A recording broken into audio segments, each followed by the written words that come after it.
Hello and welcome to the RT Development Podcast. Today I'm excited for another show. Today's guest is a guy I got to grow up or watch when I was growing up playing and train with. We trained together at Reggie Smith. Tarrik Brock. Tarrik Brock is the first base coach for the Pittsburgh Pirates and the base running coach. Played professionally in the Toronto Blue Jays organization and the Chicago Cubs organization, and made his big league debut in 2000. Then got into coaching and has coached for a couple different organizations. Since that, he played the game for a long time. He's been coaching for a long time, seen baseball from many different angles, and we're really excited to have him on the show. Thank you for being on, Tarek. Man, thanks for having me. Of course, yeah. I think I was probably, from like 13, 14 up to like 18, watching you come out in the off seasons, training with Reggie. Um, Yes. it was probably the first time I've been like up close and actually, yeah, up close and one just watching a big leaguer and just a high level professional athlete up front, how they go about their business, and I always remember just like how like smooth and easy and like it looked like when you were going through, but knowing how hard you were working, and yeah, just crazy to think now looking back and seeing other big leaguers now, it makes more sense. Yeah, I mean, there's a refining process that takes place once you first get into pro ball. Like you get in, based upon like your skill set, right? Your raw skill set, what you bring. And then there's that once you get in now, it's like it's refining that, right? How can we shorten that up a little bit? Why? Because pitchers are a little bit faster. Pitchers have late movement. Shapes are different, and you got to get used to that. And so as you go along, instead of trying to meet force with force, you learn how to just be smooth and be quick and be under control. And then, when you go to games, you go like, man, it looks so slow, and it's because one, you train at a speed a little bit faster than the game, if you can at possible. It's two, the amount of reps that you take over and over and over. Like I've seen this hop, I've seen this speed, I've seen this angle so many times, and I made the play to where you just go and you just make the play with no thought process. It's like you see it, you move, you get there, and you go. And so by the time, you saw me, like it was at that stage to where more so the game was more so, cat and mouse strategy, understanding what a pitcher has, how he's going to get you out because you might have more history. And so you start working towards your challenge areas. I don't call them weaknesses. I call them, you start working towards your challenge areas so that when that comes, more so if you're in a two strike situation, like that's where they're going to try to get you in your challenge areas. And so therefore that's what I think you have to train at the most. Like I think pitchers should throw most of their bullpens, out of the stretch position, because that's when you're in trouble. You're not in trouble when you're in the windup. You're in trouble when you're in, the stretch position. So I think you train at the part of your game that's going to be tested the most in big situations. That makes sense. Yeah, absolutely. Uh, I think let's kind of start with just um, your playing career, um, and I I think one, um, you played a lot in the minor leagues, like and for some who don't know, the minor leagues is a grind. It's not the big leagues what you see on TV. Just like Right. how on the mental part, like how did you stay in it mentally? What are some things that helped you just continue to grind and um, keep pursuing? Well, I just one just a love for it. It was something that, I've done, my whole life, since I was 8 years old. We moved into a new neighborhood, and right across the street was a park with baseball fields. And then opening day, came, and I saw the kids with the parades, sitting on the convertibles, they honking the horn, and I asked my dad to sign me up, and registration was closed. So I spent the whole summer watching kids play baseball. I was like, I that's what I wanted to do. So when I got the opportunity to go and play, It was great. And so every time I step on the field, it was with that passion, that excitement, something that the enjoyment of just playing and competing, it brought something out of me. And when you get to the minor leagues, if you don't believe that, you can't get to the big leagues, that you can get to the big leagues, then why are you playing? It's not a place that you go to get rich. It's a place where you go to develop, you go to learn certain skills, learn how to be a great teammate, learn how to compete with the skills that you have, learn how to, work towards new skills so that you can compete. And I think that's it. So we didn't have what kids have now, where you got guys that specialize in helping you work through maybe on and off the field issues. It could be character, it could be old trauma or whatever it might be. We didn't have that. Like, you just showed up because it was something that you really enjoyed to do. What I find now, that most young kids play the game because, one, they were, either forced into it, somebody suggested it'd be a good thing for them to do, and you see that guys really don't enjoy. Some of them play for money. Whatever your motivation is, it's got to be something that when times get hard, you can draw off of that. If you can't, then it's going to be tough, right? It's going to be tough, especially when you're tested in the areas where you have challenges. And there's only one thing that can happen. Either you get better or you stay challenged. Absolutely.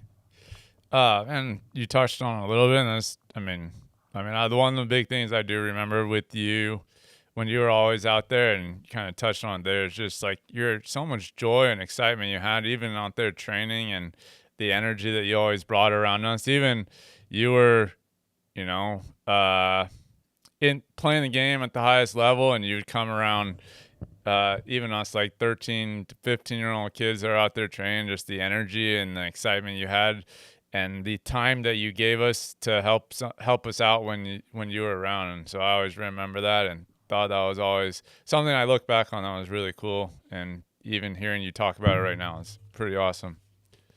Man, thank you. It's a gift. And, I think, what we go is we go, oh, that's a talent. And we mistake talent for a person's gift. And a talent is more so for them. A gift is shared with others, right? Like, so a guy has joy when he's playing baseball or basketball. Like, it brings joy to other people. That's what a gift does. Talent is just for you. Like, man, I hit the ball well. Like, okay, that's great, you helped your team out. But, like, you inspire others with your gift. And so I look at it like that. And so now there's a big thing was like, oh, let's get a couple pieces. So you're referring to people as pieces, not human beings.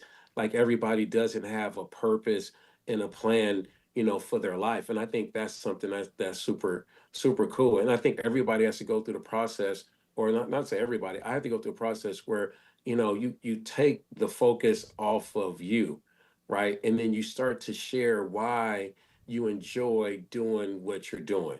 Or, like, oh, how did you get good at it? Well, I worked at it. Well, okay, you definitely worked at it. And I think you have to steward the gifts that you have, but you have to understand that this was first. I woke up one day and then I could run pretty fast. I also realized that I could throw, and I had the ability to track a ball, right? Like, Sure. that was a gift. Now, what I did with that gift is, I went out and I played and I had fun. I had some coaching, along the way. That was great. I had more coaching, and then, the experience. And then all that just leads to where you just look at your journey. You just realize, like, man, this is a really cool experience. Absolutely. So let's go. I was going to talk a little bit about Reggie, um, just kind of uh, the mark I guess he helped with us, or the work he did with us. And I think everyone you talk to who's been around Reggie is uh, had not only like how much just value he's brought to all of us, but all much he's taught us, but like how much he's always been willing to give back to anyone that's been around him. And I think as you got into not only your playing but coaching career, how much is stuff that not even just the actual like skill side, but just how to be a coach, things like that, have you taken from Reggie? I think the most important thing is the funny part of how I met Reggie. It was in the off season, And I was just thinking, and I wanted to just help in any type of way I could. So I drive over to Encino Little League because I wanted to volunteer or put on a little clinic and pass along information that I've learned. Because when you're in the minor league, sometimes they have days where they bring kids in and you do a little camp. So I've done some camps, and so I just wanted to do something to be able to help out. And the person I ran into was Reggie, and we sat down and we talked, and we saw that we were aligned as far as helping generations younger than us with hitting and just learning the game. And the game meant so much to us that we wanted to pass that along. And so he said, come back in a couple of days. I went back in a couple of days, and I watched him teach. He allowed me to come in and step in and be able to give back from there. And then it just turned into me hitting. It turned into me coaching, doing lessons. And I shared with them that when I was playing with the Dodgers, that they thought I'd be a really good coach. And so he said, man, that was awesome. So the year after I stopped playing, I had my kids there, and they were just getting into baseball, and they wanted me to help out a couple of their teammates. And so helping three of their teammates out, then Reggie was like, here's some other kids.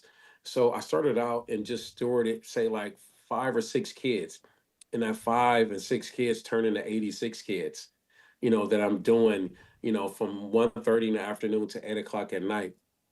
And I realized that, hey, man, I still have so much more to give to the game, Major League Baseball, and this was my start. And so, I talked with Reggie about it, and I put the call back into the Dodgers because they saw something in me, and from there it was just history. But everyone has a start somewhere. Everyone sits under teaching or watches things, and it just gets added to your book. So while sitting with Reggie, I was just actually just getting things written on the pages of my book so that I was able to help others out. Absolutely. And something you touched on there was all the kids you were working with. And I was planning on talking on this a little bit later, but you just kind of lead into it because you brought that up. But one of the guys, and I'm sure there's many more, but one of the main guys that I know that you trained early on was Giancarlo Stanton. What was it like in those early days working with him, and some of the things that he did to help him to where he's at? Wow. So we met because we were both with the Marlins. And I remember after my first year of playing pro ball, it was like, man, what's next? And so what was next was that, you go into the off season and you train. And so I remember calling him and saying, hey, what are you doing for training? And he goes, well, I don't know. I don't know what to do. I guess I go back to, my old high school. And actually this is right after you finish playing your rookie ball season, and you have a little time period off before you go to instructional league. And so I said, hey, meet me here. We'll hit, we'll throw, we'll run, we'll do things just so that when you get there that you were good to go. That was beneficial for not only him but for myself. So I got to coach, a little bit more. So I ended up coaching year round, and he ended up getting coaching, year round. So I mean, we did outfield work, short him up on some things. So, what a coach does in an organization or a coordinator does is he sets the off-season plan of what a player should go home and do to get better. The cool thing about that is he had his outfield and base running coach there with him in the offseason to work on those things. And so as we continued to draft more players, then Christian Yelich, was added to the fold. So I was able to work with two really good, athletes on outfield and base running and be able to just refine how I taught. How did that come out? Did that come out okay? Did you understand that? He's like, well, maybe if you word it this way, maybe that would help out. Okay, great. So I was able to just learn, unlearn, relearn, be able to say something different, and then he was also able to just dig in, and become a really good, solid, baseball player because he was getting, training and coaching that most players don't get in the off season. Sure. Uh, and how, I mean, from that point to now, how would you say your coaching philosophies, if any, or just, and you could even just refine, but have changed? Every single bit of it. I think that as you go along, like you amend your teaching, and the reason why you amend it is because you see the world differently. Like you mature, you grow. You test everything. It comes a point where you go like, do I really believe that? And then you get in the lab and you start cooking it, and you realize like, yeah, I do, but I see it a little bit differently. Because after a certain point in time you work with different body types, you work with people from different backgrounds, you start to learn, like, okay, this player is more reserved, so he learns just more by, sitting back and watching. And so now, where before I would just audibly, just talk, I would talk and do the movement so that people that were visual see me doing the movement, people were audible saw me talking, and then people that were both, they got a double helping. And so all those things, changed. What I looked for, was different as well. So, as you go, things just continue to evolve. If you say I'm doing it the same way that I've always done it, then you're not growing. And how are you going to expect the kids that you charge to lead to be able to grow if you're not growing yourself? And Absolutely. that's the part that I see with leadership. Well, we've always done it this way. Okay, that's great. But at least are you saying it different? Because every generation is different. I have two boys, 4 years apart. My oldest son watched different things than what my youngest son watched because they're different ages, different influences. And so now I find myself like asking the players different questions because I want to be able to relate to them more. And what happens is where coaching fails is that they have to, coaches go, well, they have to understand me. Like, no, they're the student. Oh, Like you have to meet them where they are, and then be able to just, to bring them along. And so I think most guys just coach. I look at myself as this. I'm a relational teacher that happens to coach. And so I think that's a world of difference. Now, I see more coaches pride themselves on being very, very smart, super technical. I know everything about my player. Well, what does the player know about you? sure. And when Absolutely. you hear of all the players that hold their coaches in high regard, it's more so not even about the coaching. It was about the relationship and how they were, and how, they held them accountable to be, disciplined in certain details, which actually helped their game out.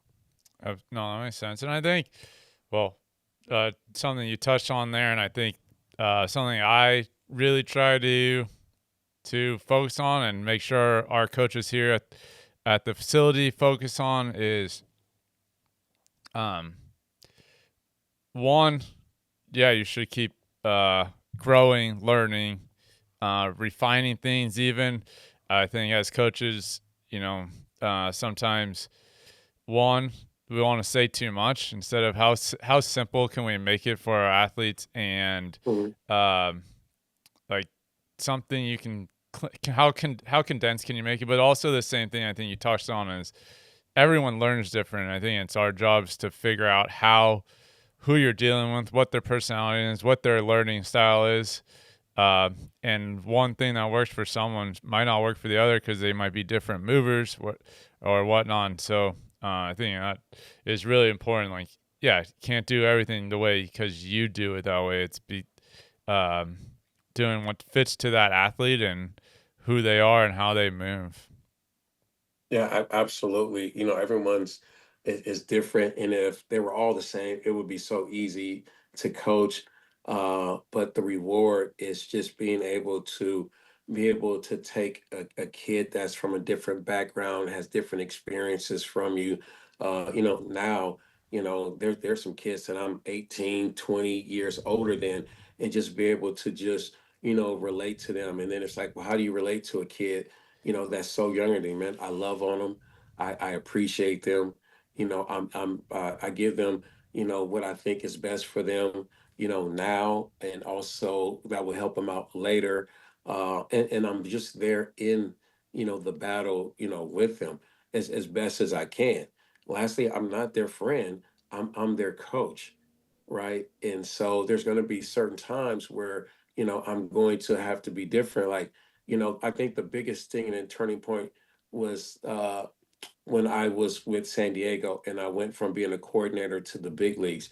And before I accepted that job, I called Matt Kemp, a guy that I also had trained in the offseason in the past. And, we were both in the Dodgers organization, when I was playing. So there was just, some familiarity there.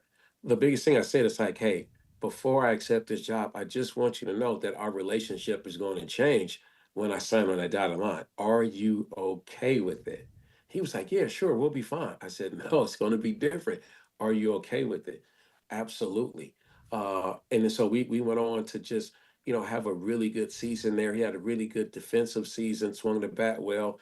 And, for a team that was in the process of rebuilding, he was actually able to go to Atlanta and be able to play for a team that was competing, for, to a playoff spot. But then also they got him because his defensive metrics actually trended up that year from, years prior. Yeah. Oh, it's awesome. Uh, well, I think it's safe to say the game has changed a ton over the last 5, 10 years. Would you say some of the biggest changes are uh, currently from 5, 10 when you were playing? I think the biggest thing about the game is that, the way that the game is looked at has changed. Right? When I came up, guys hitting 300, hitting 30 home runs, driving in 100, runs and scoring, as close to 100 runs, man, like that was really considered the standard. And now it's just, what is your OPS? What is he slugging? Like who cares if he's hitting 220, right? But what is he doing? And that's different, what was different was just the all around good ball player. Now it's like super specialized. And, so you're just missing out. So it's like instead of having a whole bowl of something, now you just got a scoop. So I think that's different.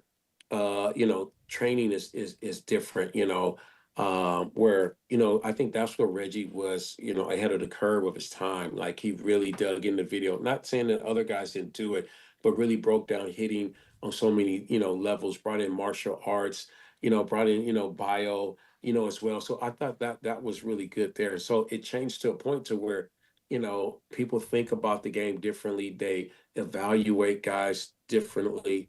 The way it's played is so, different from there. And what I find is that, you have to adapt, but you still stick to what the principles of what you learn, right? It's still a runner on second base with no outs. You're still getting that runner over. You're getting that runner over Sure. because there's going to come a point in time, i.e., the postseason, where getting that run over becomes super important. So I just think, whatever has your attention captures you, and that's what you focus on the most. And, for me personally, I do that, but then I also just like to be able to see the whole entire picture as well so that, I can make the best informed decisions that I can make. And for me, I think those are the things that have changed a lot, in the game. Oh, the bats are completely different. The equipment is different. The nutrition is completely changed.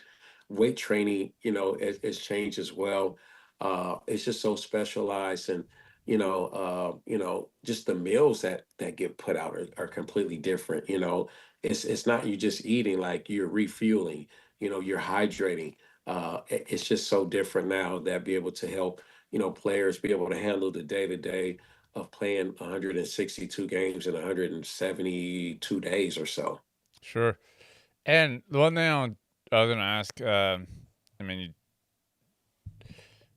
before 5, 10 years ago, when I guess my best way to say it is because everyone is kind of can hit the long ball and do all that stuff now, but I feel like the last maybe 2 years we've kind of gotten back to some small ball because everyone's kind of met, and now guys are going back to trying to find ways um, of some of that I don't know, old school baseball if you want to call it that. And a lot more bunting, a lot more stealing the last 2 years around baseball. So, do you think they'll be kind of going back a little bit or somewhere in the middle? Um, Yeah, I think it's just based on, teams. Like I don't see the Yankees playing, much small ball, sure, with their lineup. But then you go to Milwaukee, that there's small ball central. I just think it's just based upon your market and your team and what you have, on your roster, how your roster is constructed. If you got, a lot of small guys, not a lot of power guys like you have with Milwaukee, then moving guys over becomes, super important. If you got a good blend of that, like, we'll play small ball with, 6 through 9, and then we let, 1 through 5 bang. It just depends on what that is. But what we're seeing is in the playoffs, you see guys going the other way. But the players understand what the owners value as far as paying. And so guys play to how they're being paid, which becomes super important. sure. So kind of getting into the young guys here. For young athletes, we'll say high school, middle school, high school, what would be some of the things you would have them focus on at this time? Focus on, getting better at learning the game of baseball, learning every aspect of it, get better at bunting, get better at skill set hitting, being able to hit behind runners, understanding counts and when you could go ahead and look to do damage. When I say damage, I mean hit the ball hard, somewhere in the middle of the field, not necessarily hit the ball, out the ballpark.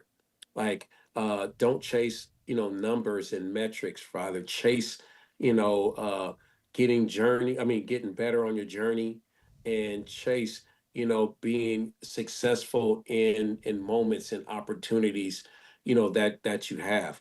I think that's the biggest thing because the one thing that you see is also in the game is there's a lot more arm injuries than there ever has been, right? Absolutely. And it's because you got kids where their body type is built for this, and now we're trying to get more, right? Sure. So when we were coming up, it was like bigger, faster, stronger instead of fit, fast, durable, right? So you're bigger, faster, stronger, but you're not durable. So all those things become super, super important. So young kids, man, really like chase, the process of learning on your journey. Like all those different skill sets because you're going to need every single bit of it on your journey to be as successful as you possibly can be. Absolutely. And there is no, you don't know 100%.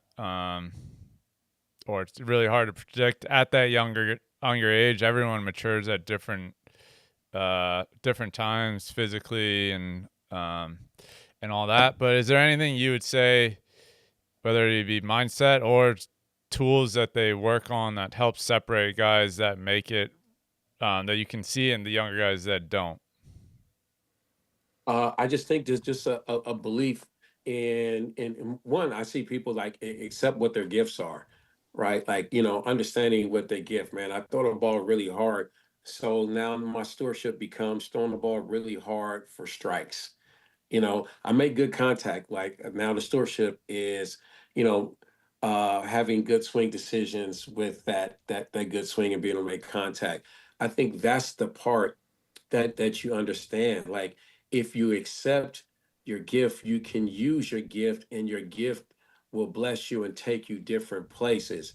If it's just a skill, then it's all left up to like your will. Like okay, so then what happens if you have a skill, you recognize it, and that's a skill, and you do everything you can, and nothing happens from the skill that you have?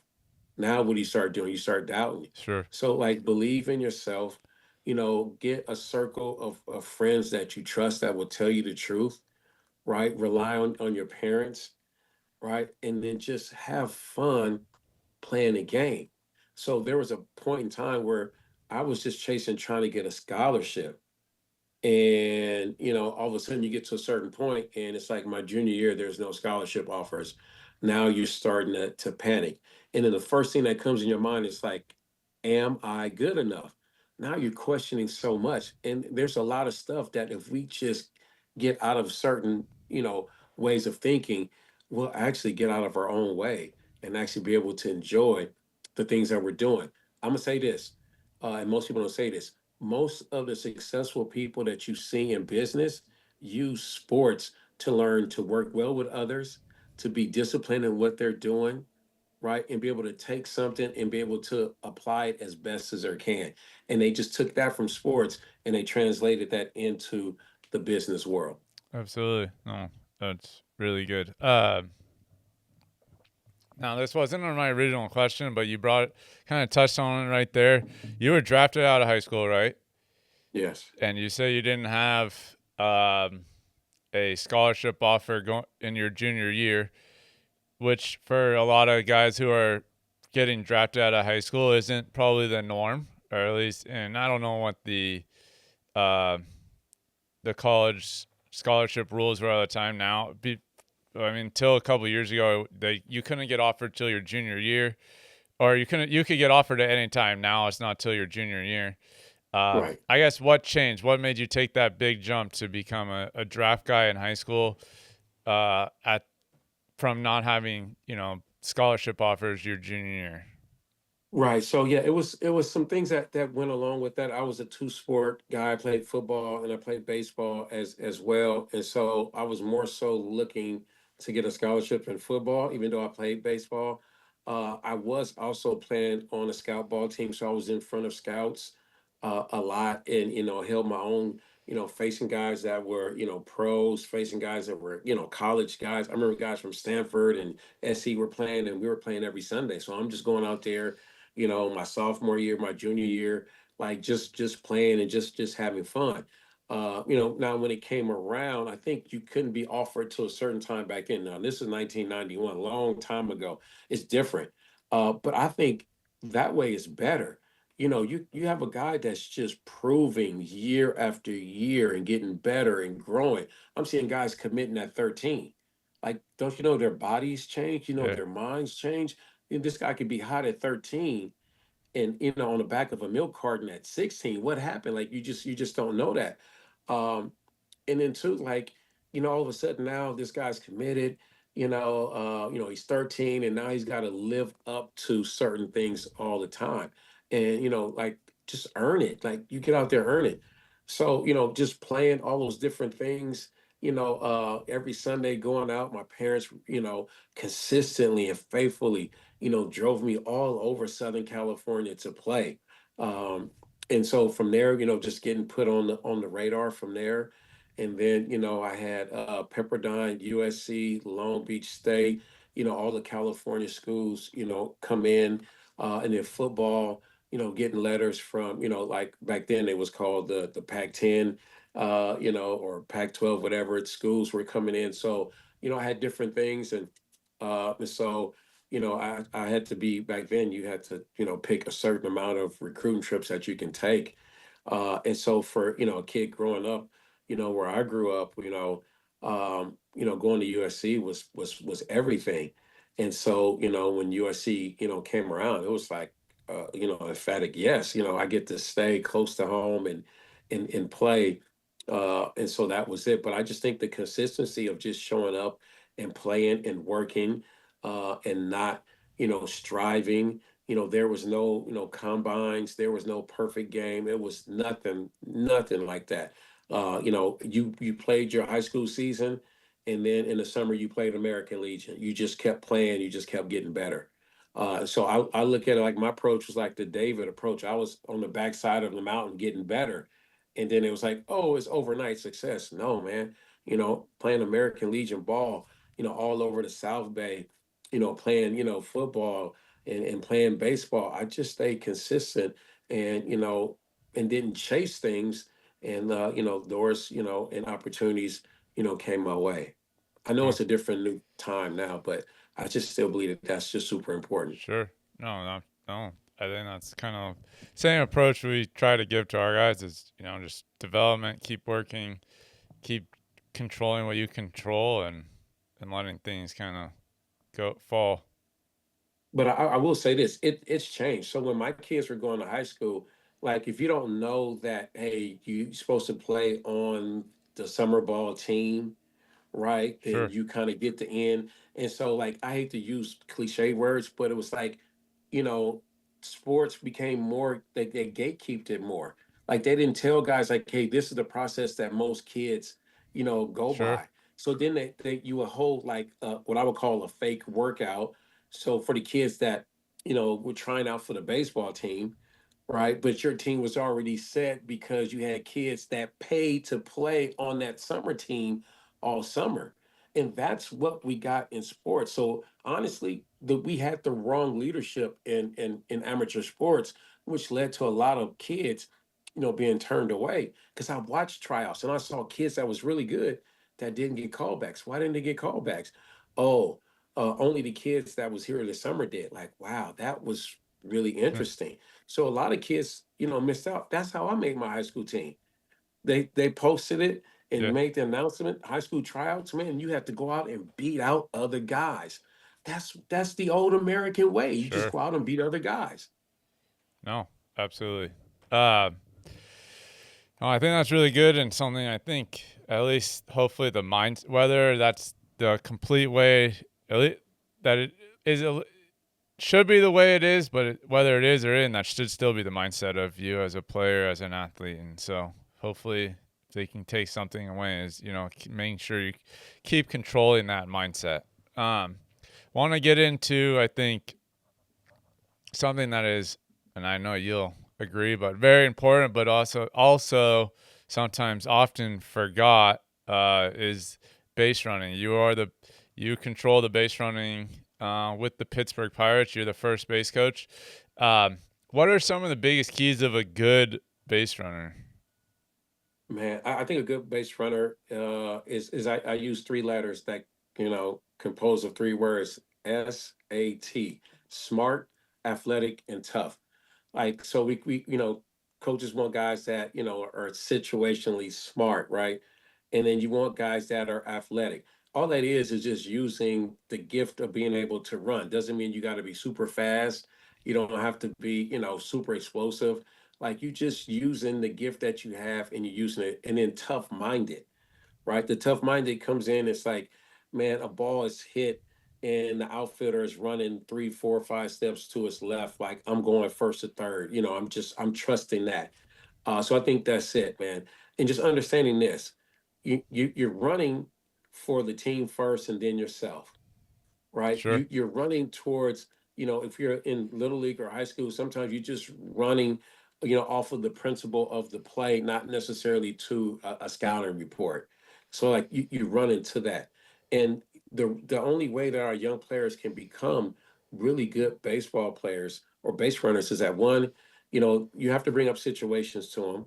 One, you have to show them, you have to drill them on certain things like lead sizes, the timing of the secondary leads becomes super important, right? Or of when to take it. Most guys go, as soon as you lift up his leg, now you're taking your secondary lead. Now you get to a point where you stop and the ball is still going. Like, how are you going to be able to advance on a ball in the dirt from a still position? That doesn't work, from there. Understanding how to tag up, when to tag up, because there's certain principles like you're at second base, no outs, get to third. So fly balls hit, the first intent and the mindset is to tag up. But if you're at, with one out, your intent is to score. But if it's a deep, sure fly ball that you're not going to be caught, like also I can go back and bounce tag if that defender is deep and get in there. So all of a sudden now you're a third with two outs, and they go, oh, that's what are you doing? But in this day and age, where pitchers chasing strikeouts and punch outs, all of a sudden now he bounced that ball in the dirt. We just scored a run. Where before he would only be at third base. So I think all those things, being smart, understanding situations, understanding how to close, throwing windows by, you know, where you run on certain plays, all that comes from, kids being taught. And that's one of the last things that ever gets taught. So I remember watching practices and growing over practices, you just ran home to first. There was no breaking down, hey, on this one right here, you trying to beat out, an infield single, the ball gets thrown, past the first baseman. So like you want to look over your right shoulder, and then being able to graduate that. So there was a runner on first in front of you. So now that ball, like you'll look over your right shoulder and left shoulder in case that guy's in a rundown. It's just growing, base running, with that.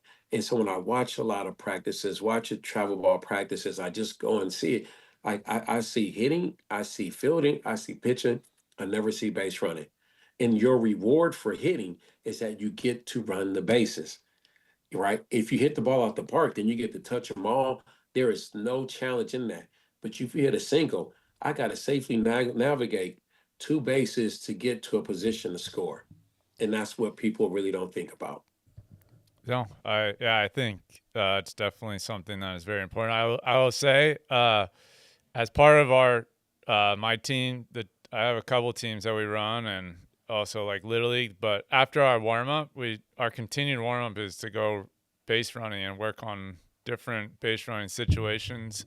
So Yes. after every practice, we work on base running, and it's the first thing we do before they even play catch. They do their warm up, do all their like, and then they go right into base running. It's just their continued warm up. So uh, definitely believe it's something that I think one thing, the way I kind of look at it, and tell me if I'm wrong, but everyone's so talented these days. What's going to help separate you?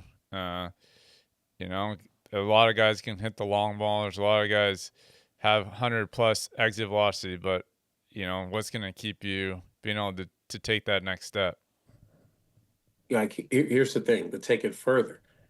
How are you going to help the team when you didn't hit the ball 100 miles per Yeah, off the bat and you didn't get any hits, but you got walked twice?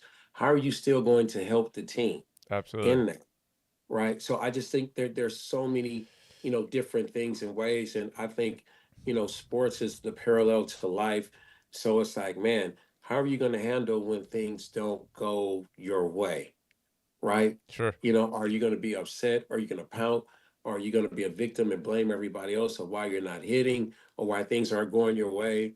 Or are you just going to just continue to find a way to, get better, be better, or stay, in the middle of your challenge?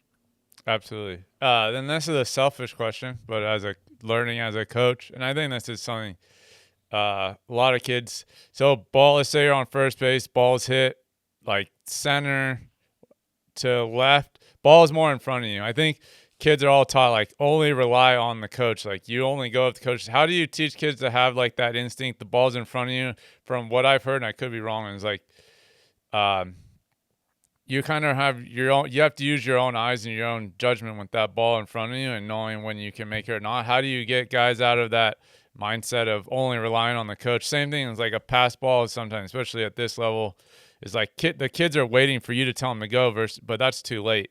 For if Mm, I'm, how do I get them more reactive and more kind of also make, and this coach is not being so in control. I don't know the right way, right. but how do we get from a coaching perspective? How do we get the kids to trust themselves, believe in themselves, understand that, you know, that part of that is like just that baseball IQ, I guess, at the same time. Well, I think the biggest thing in how you do it is like they don't trust something that they haven't been drilled in and haven't seen. So the one thing you could do is you could take, if you got like five or six outfielders, you put all those guys out there, and you get base runners, you put them at first base, and you hit balls in different locations to, your center fielder and have those guys try to go first or third, and they'll learn like, man, he still while he was still moving left and right, I was just about to touch second base. I can go on that. If he had the ball, and it's here's the race. The race is who can get, or the runner can get to second base before he touches the ball. And the outfielder wants to get the ball before that guy touches the base. Yeah, Right? So that becomes the race. Now you drill that over and over. Now they've seen it, they've experienced it, they tried it, and now they'll make better decisions because of the experience of it being drilled. And then your outfielders will learn, man, like if I come up to throw and he's already at this spot, I throw the go ball to to second second base. base. So now you just drilling stuff that guys will do, and they won't come up there like, oh, they made that throw, right? And so now if they make a throw and the guy's two or three steps past the base, Now all we could do as coaches is hold them accountable to what you've drilled and what you know to be true. You always lead them back to the truth. That makes sense, and that's good. I mean, definitely was something that I'm trying to get help instill into our players, but it's something I definitely see at the uh, coaching at the youth level all the time, and so. But one thing I always try to do is help kids be more reactive and relying on themselves in the right way, Yes. and like not only just waiting for the coach, like they learn to use their eyes and their. I think this like for me, I think one day I really would like to coach a full little league season, right? Because I would tell the parents from the beginning, if you are here because you want your son to win a first place trophy that's not going to mean anything in 3 years, this is not the team for you. But if you want your kid to learn the game and be taught and grow and be prepared for the next level, this is it, right? And so like that's what our practices will be set and designed. I will tell them like anytime a ball is hit in front of you, you make the choice. And then if it's the wrong choice, we'll talk it out and we'll help you out. If a ball is hit behind me, that's behind you, that's the only time you need that coach. Sure, Is a ball that's hit behind you so you're not looking backwards. Right. And so like you just keep the principles the same. Like not in your case, but I find this. You have a lot of dads that coach Little League, and thank God for the dads because we need them. But most of those dads didn't play the sport. And so they're learning, and which is good. But at the same time, they can only take the kids so far. sure, And then their competitiveness gets in the way of teaching and helping kids learn to be great teammates, good listeners, right? Modeling good behavior through discipline, learning the craft, like all those things right there really get lost. And they go, man, we won, we won. But you got kids at the end of your dugout that's slamming their helmets. sure, What good is that going to do? yeah, Right. And so I just think that just becomes it. Everybody wants to be, a winner, so everybody can see instead of understanding that I'm a winner inside because of what I think and what I model and how I behave and how I speak. Like that's the most important thing. So it's like, what's the worst thing that could ever happen? We develop a bunch of great athletes who aren't good men, then we fail. sure. No, absolutely. Uh, and I mean, that's a lot of good information, and I think the base running talk went into stuff that's even more important of just learning, and I think that's awesome. And you touched on some really good points of because of coaching and our jobs as coaches is especially at the youth level is to help these guys develop more than just players or not even more than just winning a championship is like it's Right. how do I make them be the best player, the best person, and you talked about it a lot. It's like helping them get ready for the next, especially the youth, like getting ready to be out there in high school, college, and hope maybe if they're lucky, pro ball. Like, and that starts maybe the skill level is going to change with as they develop, as they get older. But those habits and how they are as a person are going to things that will go with them forever. Yeah, I said, so, like, I think this was it. So the younger they are, the more time they have. The older they are, the less time that they have, right? So, like, this is the true story about, a college coach that didn't really lead his team, right? So you had young men that threw their helmets around, got into fights, lack of discipline, and all that stuff. And just think, if that's one of their seniors, that's what that kid is going to take in the next phase and journey of his life, which is immaturity, right? Not learning how to problem solve, work best with others. How is he actually going to have success and be, set for that? You get to high school, like that from the freshman year to the senior year is all preparation for them to be able to be on their own, make their own decisions, right? Get up on time. Make sure that they have their assignments in on time. Make sure that their uniforms are taken care of, like all that stuff. And it just keeps going and prepping.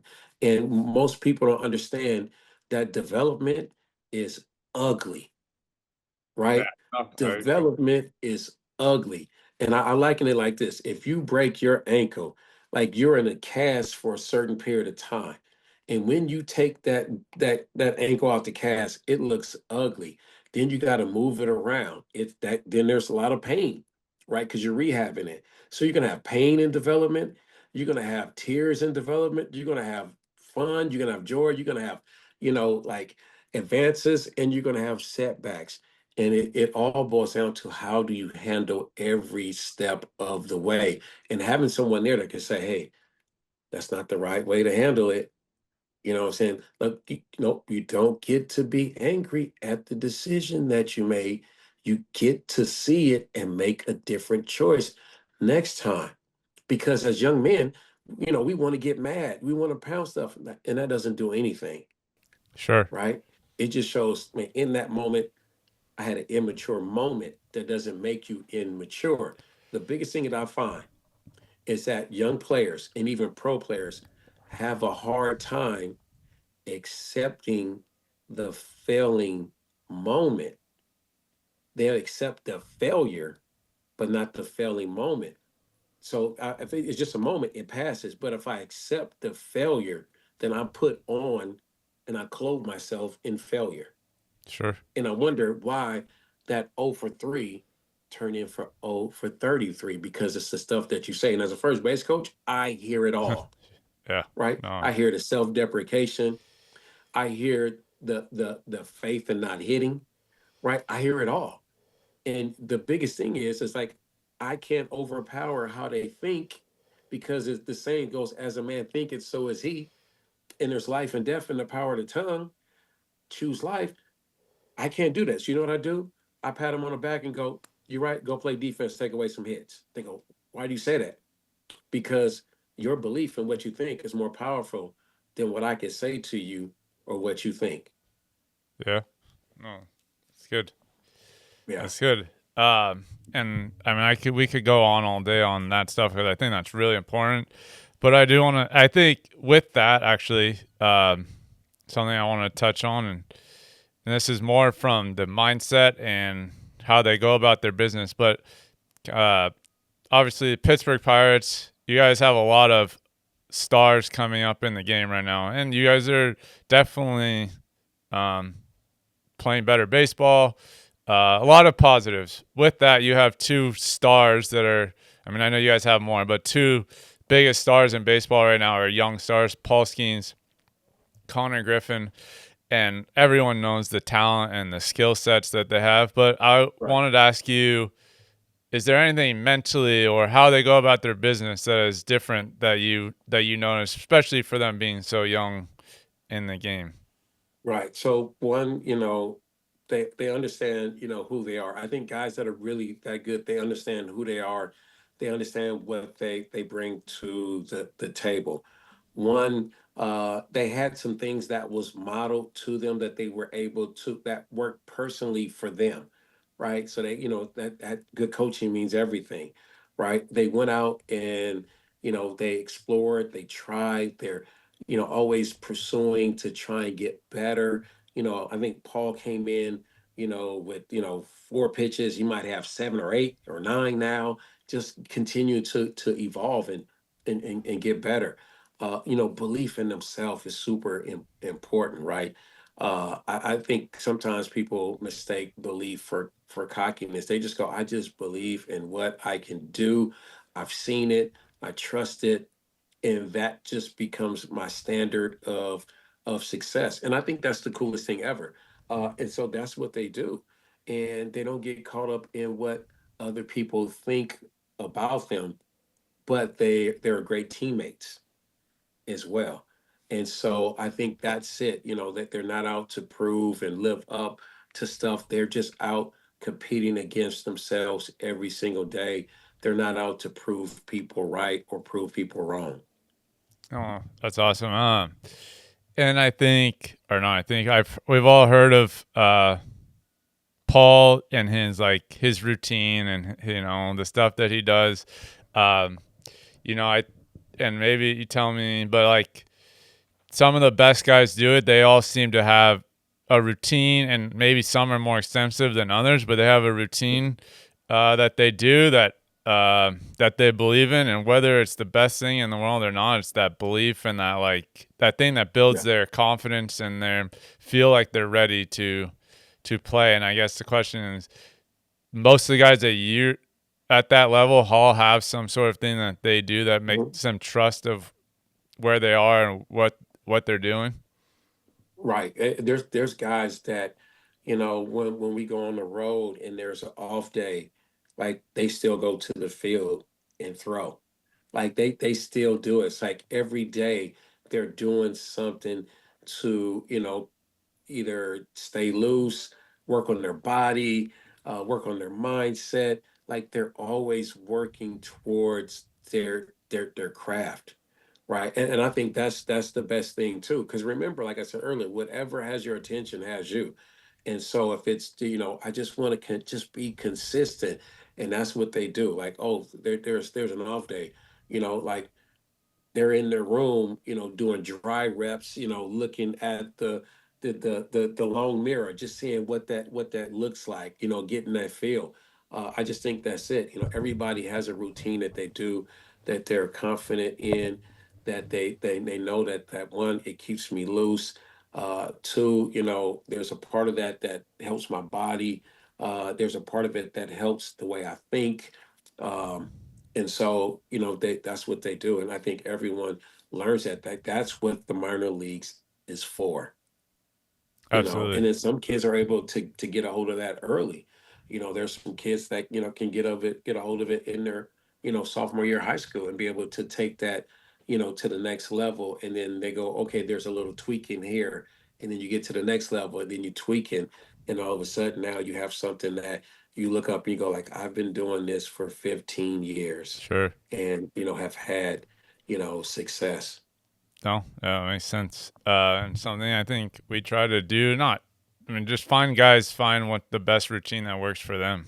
I think Right. that's figuring out who they are, what their body and what they respond to, and trying to help them come up with a routine so they don't have to. There's no guesswork in what they're doing. Uh, Last couple questions. I don't want to take. I'm trying not to take too much of your time. I appreciate you being here. Uh, I think, like I said, this is a lot of younger athletes are the ones that are going to be listening to this. How much is talent versus development versus consistency?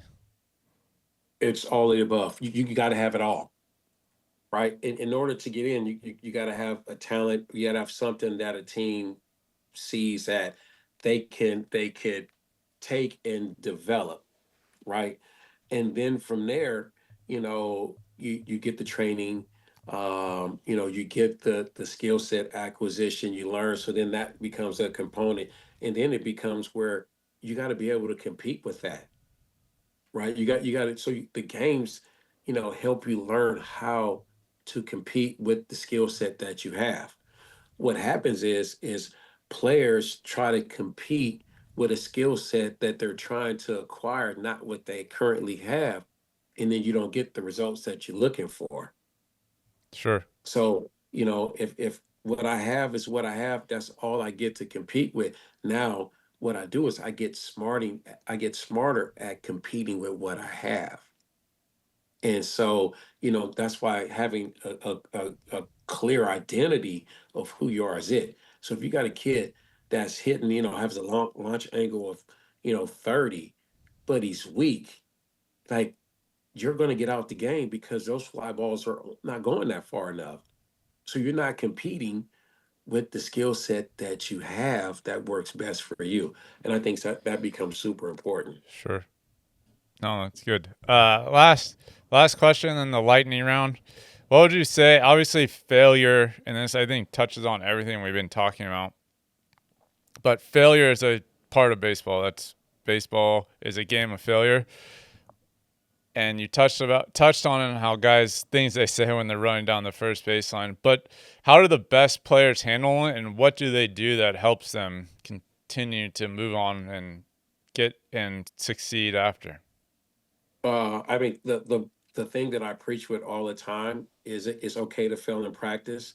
There were so many things that was said when I was coming up. It's like, perfect practice makes perfect, and then you do something wrong and you're not perfect. So it's okay to fail in practice because you're actually extending the borders of your skill set. So I think that's cool. Some guys would go, Ryan O'Hearn is the best. He goes, "Hey man, that ball got in on me a little bit. You know what?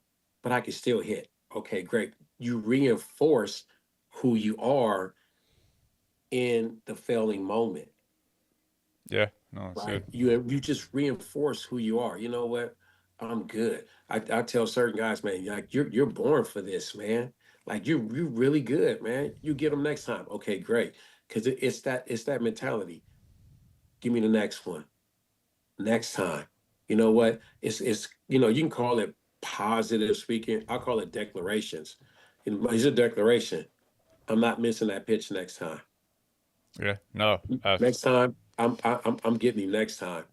And so that's it. And that just leads to confidence, right? Because then as soon as you start to doubt, your mind can go in so many different places. And now you're standing up there and you're going like, what all of a sudden you can't compete. yeah, You miss out. Yeah. absolutely.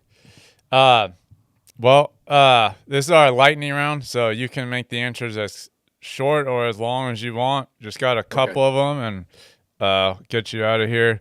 One thing, one thing every young player should do daily. Right. One thing that separates big leaguers, besides talent. Sorry. Faith, belief, One coaching cue you find yourself using all the time. a smile before speaking. If you could go back and tell yourself one thing, what would it be? I love you. Last thing, one thing parents should understand about development. Takes time. Love it. It's ugly. I love it. Love it. Well, Tarrik, I really appreciate you coming on. I'm really glad I saw you in Chicago, and we talked so that we get you on here and hope to continue to chat. And I think just the things your how you go about it and your joy that you bring to it is definitely something that's pretty awesome to see. Man, thank you so much, man. And it was an honor to just jump on here and then talk about life and sports, because it's the coolest thing. And I think there's nothing better than having, fingerprints on the younger generation that have an opportunity to just set this world on fire and turn it on its ear. And, you never know what you might say or what you do that can have an impact on people that are watching that you don't even have an opportunity to speak to. Absolutely. Oh, it's great.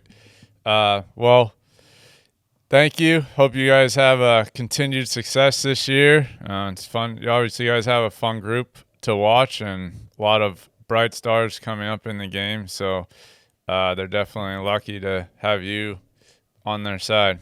For that, we thank you guys for listening. If you want to reach us, you can reach us at rossistraining.com. If you want on Instagram at rossistraining, you can DM us. Till next time, thanks for listening.